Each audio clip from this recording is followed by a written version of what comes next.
Well, welcome to my channel, Mispronounced Adventures. My name's Alex, and welcome to a video partnered with DJI. So, if you've been here a while, it will probably become no surprise that I use quite a few DJI products. All the aerial footage I've captured in the Arctic over the last few years have been filmed with the DJI Mavic drones, which has been amazing for me improving my videos. And also it's led to quite a bit of content with the mischief from them. From crashing them on frozen lakes. I did an impressive crash, to be fair. Okay, little guy. Or getting it stuck up a tree and having to climb a tree in the Arctic. Not my smartest idea. Found the little devil. Great view up here though. Or driving 10 hours from Finland to Norway to help a friend rescue his drone he'd crashed into a mountainside successfully.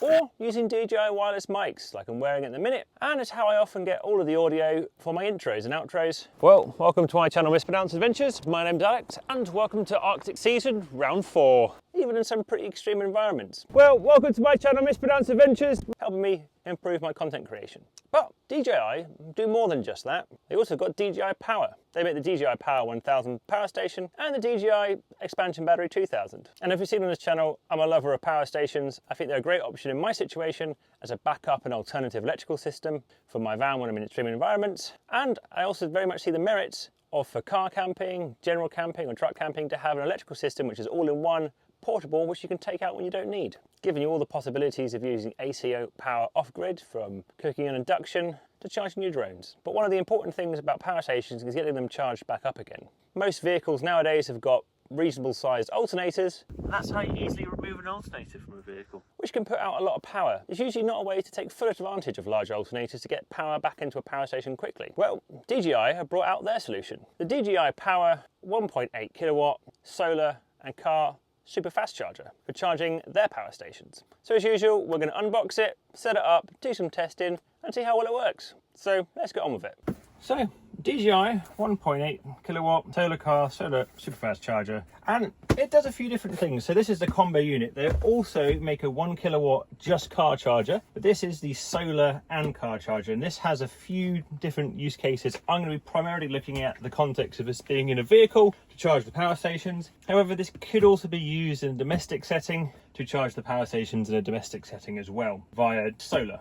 The full 1.8 kilowatt is available when you have an expansion battery as well. It's a little bit lower when you've got just one power station, and it's 600 watt is alternator charging, and up to 1200 watt can be from solar, and there's a few little caveats to that. It's also bi-directional, which is something I do want to look at, which, reading the instructions, it says if the starter battery in the vehicle is below 13.5 volt, then the power station and this storage can charge the starter battery, or the other way around is if the starter battery is above 13.5 volt, means the engine's turned on, then it charges the power stations. The reason you might go for the solar version is depending on what your solar array is. The available input volts and amps on the solar panel arrays ports on here are higher than the individual power station. So if you had a bigger domestic solar array, then it might be the better option to have this unit to help charge that, because you could run a larger solar array than just plugging directly into this unit. They've also sent me the cable as well, so that's going to be the alternator charging cable.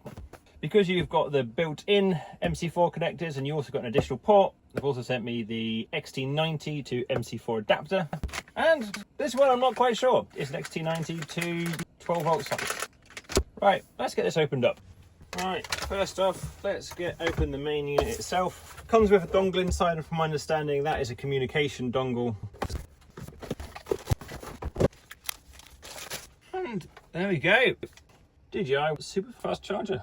So you've got your built-in MC4 connectors for your solar, plenty of venting throughout, including a fan that I can just see there, which is good because you are moving a lot of power around, so things will potentially get hot.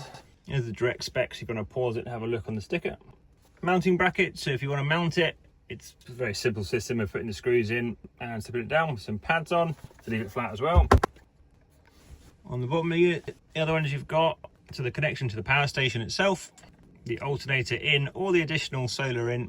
DC out, I need to have a look what that DC out is. That's using an XT60 connector there, and those again permanently fitted MC4 connectors. I need a little research what that does, but the XT60 DC out, this DC out is micro inverter port with quite a high voltage range of 48 volt charging profile at 15 amps. And in the additional white box, some tiny little screws, which I think are going to be locking screws. The DJI Power dongle, which I'm pretty sure goes into the port, one of these ports on here, using an XT90 connector with some communications pins.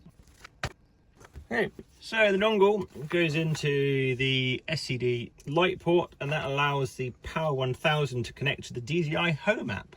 So you can view your device information and modify settings remotely. I'll have a play with that a bit as well. Little Allen key and the main instruction manual. In the previous scenarios, we're going to be looking at the car scenario, which is solar car charging into power station, or the more domestic home setup scenario is solar charging, where you have 2 different solar arrays going into the power station. Again, using the expansion battery for a far higher output overall, or charging potential. First one looked at. Next one, the car charger, and up to 45 amp. So with the car charging, it works on 12 volt and 24 volt systems. This cable is rated up to 45 amp, and about 600 watts. Obviously the higher amps would be on 12 volt systems versus 24 volt. Right, in the box you've got one cable wound up. You've also got more little mounting bolts. These go into the main plug, which can then be screwed and permanently secured in there, so you don't have to worry about, in a vibration rich environment, them wiggling out or getting pulled out, which is a nice little feature. And they're being supplied with a 60 amp fuse. This cable is reasonably thin. It is 14. Doesn't seem to actually mention how long the cable is. Well, it's very flexible cable to begin with, which is nice. Let's have a look. 1 meter. 1 meter, 2 meters, 3 meters, 4 meters, 5 meters. One moment. Let's widen it out a bit. 3, 4. Yeah, it's generally about a 5 meter cable. Right, well, this cable to me seems a bit on the thinner than I would like to use on a 5 meter run for a 600 watt 12 volt load. But there's no markings on the sheath I can see, or even pulling back some of this sheath, I can't see the wire gauge. It says on a lot of these lugs 14. Normally I'll be using something like 16 mil cable or larger for this. But we're going to use thermal cameras when we're running it, so we'll see how this performs. Nice of them to supply the fuse near the pit end, and a spare fuse as well. Next up, we've got, if you want to go for the solar scenario instead and run 2 different solar arrays to keep it charged up in a domestic setting, then there you go. And that just goes into the car or solar port, and then you can screw that in permanently. This cable, this one is for between the charger and the power stations. Plug it in there, and again, these can be securely mounted. What I need to figure out at the minute is whereabouts you plug this, and the link cable between both of these in. So this goes on the light port. That's the cable which joins both the power stations together, which has to go on that one to that one. And this cable, I'm not entirely sure. Let's get it set up to charge off my van's engine.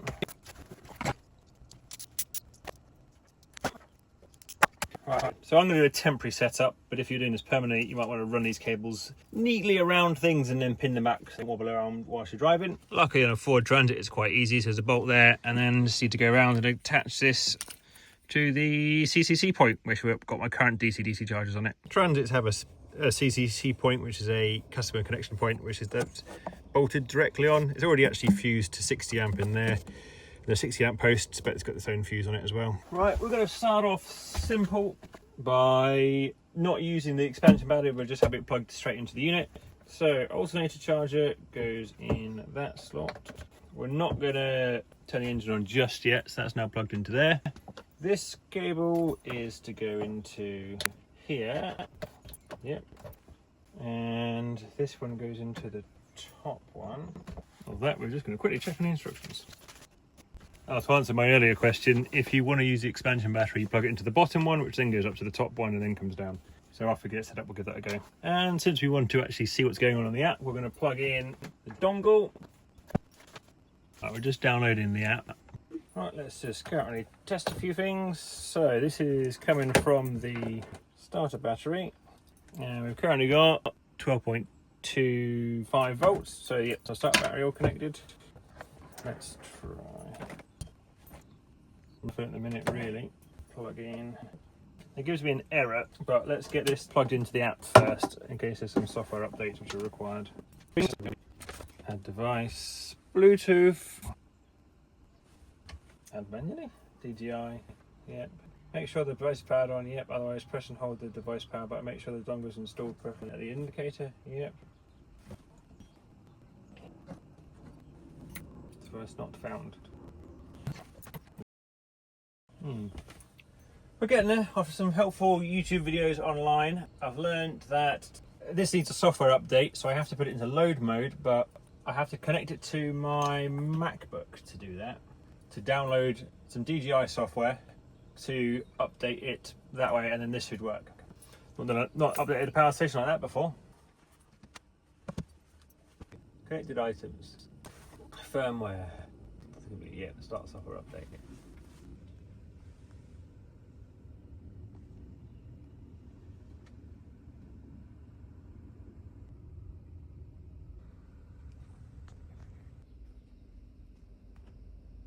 Five of 6.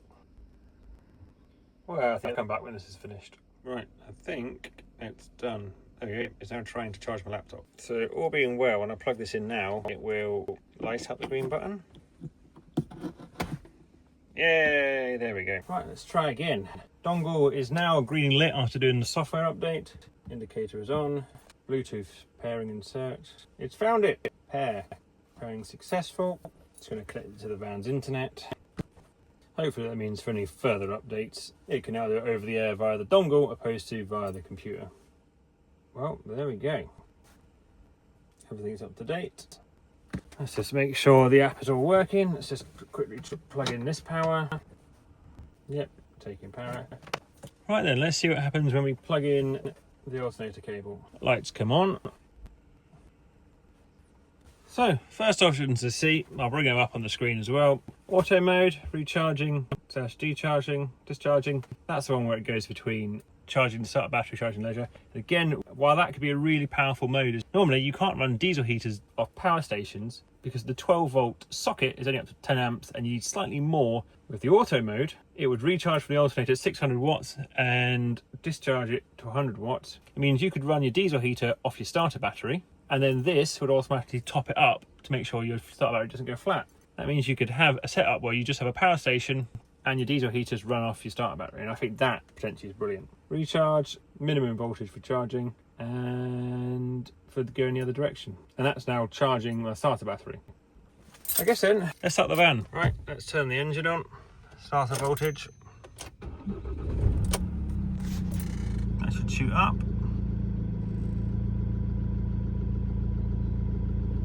There we go. Right, let's see if the charger turns on. And there we go. Charging it away at 580 watts. Looks like it's also telling me the input voltage, or the voltage of the van itself, so I know what the vehicle's doing. The voltage which this charger is getting at the moment.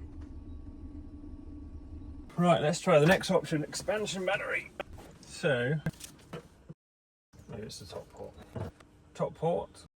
Nope, now I need a software update to use this one. Right, software update now. Updating again. Right, battery update is now. If I plug in the super fast charger to the expansion battery, recognises it on there. Turn the engine on. The voltage has come up, currently 14.7 volts, 650 watt. Input 650 watt, and it's currently divided equally with the expansion battery getting 300 and this getting 300. So that's maxing out the DC charging. However, if I did have solar, which I don't have plugged in at the minute, that would be increasing the total output into the power stations even more, and we'll have a play with that. At the minute, I'm going to leave the engine running for half an hour, and I'm going to use a thermal camera to see what's going on with the units. Well, let's test the amp draw.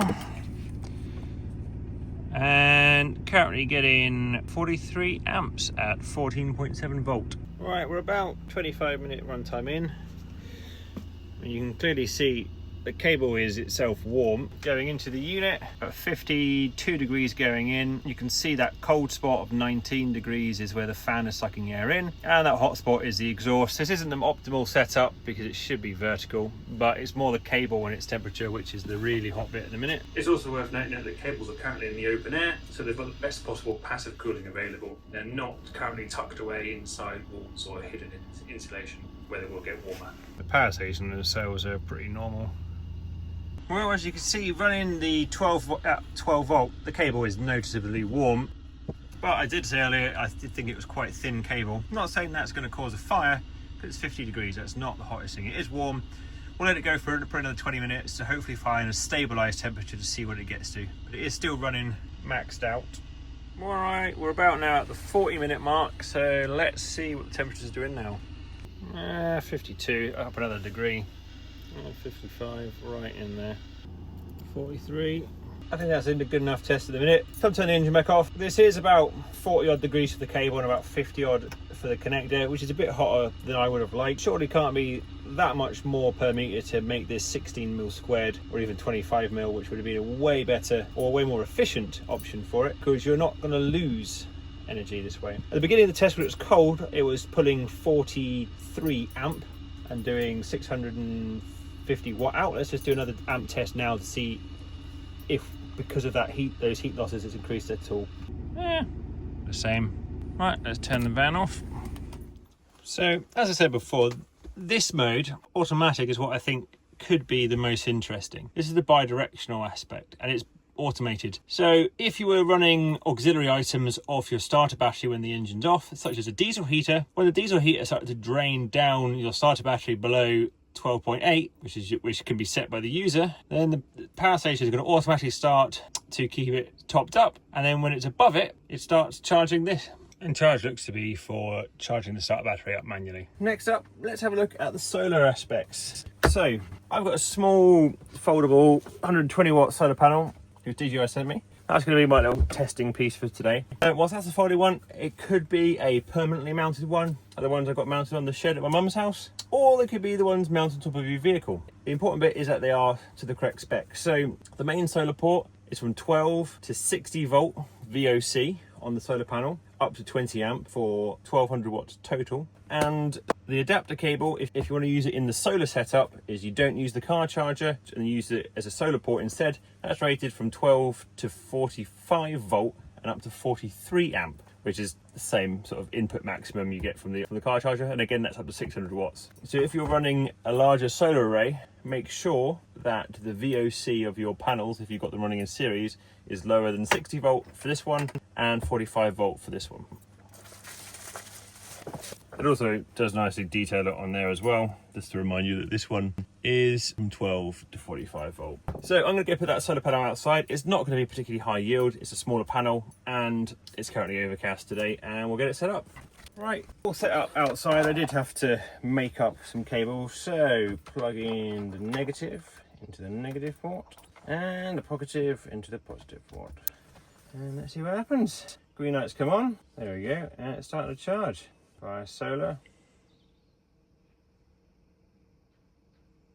Right, unplug that. Next test. Let's get the engine charger put on, get that turned on, then plug in the solar and see what we get up to.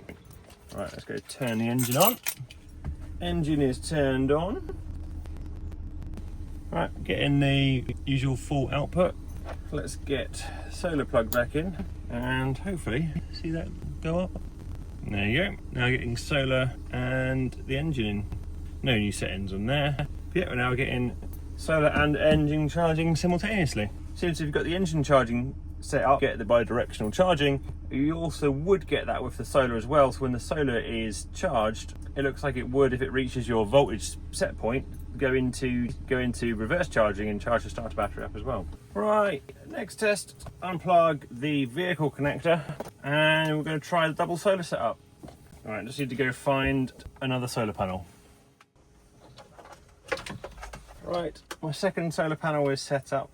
Now please ignore I'm going to have red going into negative and the other way around. That's because my own personal pre-made cable has these on the wrong ends for what I need today. But colour doesn't matter. So just connect negative first and then positive. There we go. Now we've got 2 solar panels set up. When you've got it in the double solar panel mode, you don't have any control for settings on the unit. You only get control for settings when you've got it plugged into the alternator charging version. So there you go, that's it set up in the solar scenario. So the use case for it in this scenario would be a domestic setup. You could have 2 different solar arrays charging your power station. And for the future, this port looks like it's got the symbol for a micro inverter, so that would be a way it could be potentially integrated into the house where you could use this as home energy storage for your own solar panels or what other input you've got. Doesn't seem to be that microinverter is available at the minute, and I've asked DJI for some more information about it. What a microinverter is kind of as it says. It's going to turn DC energy into AC and feed your house. That would connect to your house's electrical setup and then sync with the grid, which means when you've got solar coming in during the day, it can get fed into the house to decrease your bills because you're pulling less from the grid, or it could charge your power stations, your storage, and in the evening when there's no solar, then it can start dumping power from the power stations back through there, out of that port into DC, into the microinverter, which turns it into AC and then feeds your house in times where there's not solar energy coming in. Well, that's usually how a microinverter would work, but there's no information yet on the DJI one. And if for some reason you wanted to only use this solar input, maybe you needed a higher ampage port because this is 43 amps and this is only 20 amps, then you still get charging when you're using that as a secondary port and not the primary one. So I think it's an elegant little solution if you want to use a power station as your core electrical system in the vehicle, because you don't need a fully built traditional one because it's temporary, so you can take it out, bring it into your house, bring it camping, go car camping. Then this type of system with one of these permanently mounted would be a great option, where you could have this permanently mounted in your vehicle, set up to your solar panels, the alternator charger permanently plugged in, and then when you want to use the power station in the vehicle, bring the power station in, plug it in. When you don't, bring that into the house or go camping and do what else you want with that, and then charge it when you get back to the vehicle. The domestic option for this, using this port and using some of the larger or multiple solar arrays, I'm going to hopefully play with in the future. Just if you're doing any sort of solar panels on this, do check the specs of the solar panels. Systems like this can be a good hybrid electrical system for a vehicle. Thoughts? Well, it's got the quality you expect from DJI. The app is slick, although it did take a bit of a time to do the update in a bit of a strange way compared to other units. And the actual feel of the units themselves, both the charger and the power stations, feel like a DJI drone actually. It's a high quality device. Functionality is great. I've already been using it in the car setup. There is a domestic setup, which I'd like to try in the future. And I like testing these sort of things. I like power stations, and I liked seeing the gap bridged and filling in some of the areas where power stations struggle, which was getting big amount of energy back in from vehicles quickly. Normally power stations charge really quickly off AC, but the DC options were limited. DJI and their solution for their power stations and their charger is a great option, both that one, and it'd be great to get a view of just the car charging one at a later date. My only slight bit of feedback would be it would be nice to see the main alternator charging cable supplied to be a bit thicker, as it gets a bit warmer than I would like. If you're interested in finding out more about the DJI Power systems, such as the 1.8 kilowatt solar and car fast charger system, or the power station to the other bit, check out the links in the description below. And thank you much for joining me. Cheers, bye.